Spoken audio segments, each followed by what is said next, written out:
अब हम बात करते हैं role of local communities in the protection of forest. देखिए, जंगल जो होते हैं, नो डाउट उनकी पूरी जिम्मेदारी, उनकी रखवाली, उनके मेंटेनेंस, उनकी सुरक्षा की पूरी जिम्मेदारी सरकार की है।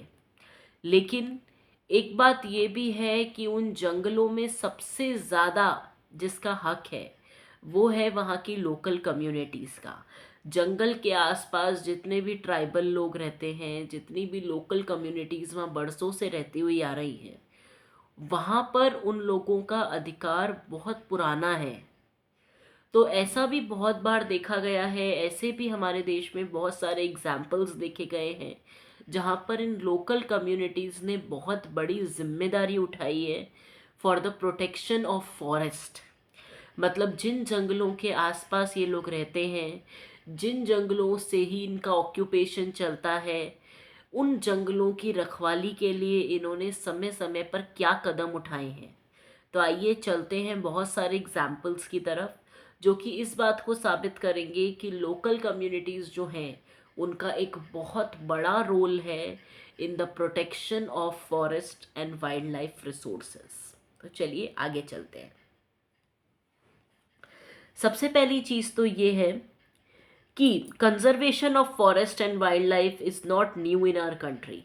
देखिए, हमारे देश में कंजर्वेशन जो है वाइल्ड लाइफ का, फॉरेस्ट का, वो नया नहीं है। वो बहुत पुरानी प्रैक्टिस है जो बरसों से हमारे देश में चलती हुई आ रही है। Local communities are struggling to conserve forest and wildlife along with the government officials. देखिए, कुछ जगह ऐसी भी हैं जहाँ पर लोकल कम्युनिटी फॉरेस्ट ऑफिशियल्स के साथ मिलकर जंगलों की रखवाली कर रहे हैं। We often ignore that in India forests are also home to the some of the traditional communities।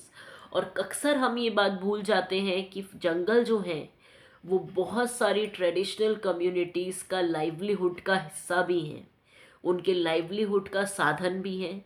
और आप ये कह सकते हैं कि बहुत सारी लोकल कम्युनिटीज़, ट्रेडिशनल कम्युनिटीज़ आज भी जंगलों पर निर्भर हैं, चाहे वो अपने खाने के लिए हों, चाहे वो अपनी ऑक्यूपेशन के लिए हों। लेकिन हम बहुत बार इन बातों को इग्नोर कर देते हैं जो कि इग्नोर नहीं होनी चाहिए। अब चलते हैं एग्जाम्पल्स की तरफ।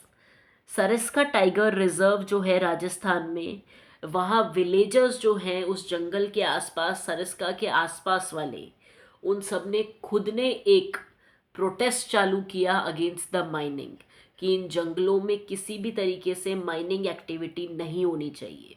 तो ये सबसे पहला एग्जाम्पल है कम्युनिटीज़ का कि कम्युनिटीज़ ने किस तरीके से स्ट्रगल की है। जो सरिस्का टाइगर रिजर्व है, वहाँ की आसपास की communities they fought against mining in Rajasthan. Second example है in many areas villagers themself are protecting forest and rejecting the government involvement. हमारे देश में बहुत सारे ऐसे भी फॉरेस्ट हैं जहाँ पर सरकार खुद इन्वॉल्व नहीं हो रही है और वो फॉरेस्ट पूरी तरीके से लोकल कम्युनिटीज़ के प्रोटेक्शन में आते हैं। उसके अलावा लोकल कम्युनिटीज़ जो हैं, अलवर में 5 विलेजेस की, उन्हें 1200 हेक्टेयर ऑफ फॉरेस्ट लैंड जो है वो पूरा लोकल कम्युनिटीज़ के अंदर आता है। अलवर में 5 गांव हैं जो एक साथ मिलकर एक फॉरेस्ट एरिया को बचा रहे हैं, जो पूरा लैंड एरिया है 1200 हेक्टेयर का। और इसको इन्होंने नाम दिया है भैरव देव डाकब सोनचुरी। फिर वापस बता रही हूँ, हम इंग्लिश में सेंचुरी बोलते हैं, लेकिन इन लोगों ने इसे भैरवदेव डाकब सोनचुरी बोला है। और 1200 हेक्टेयर पूरे फॉरेस्ट एरिया को ये 5 गांव मिलकर बचा रहे हैं अलवर में। इनके अपने खुद के रूल्स और रेगुलेशंस हैं।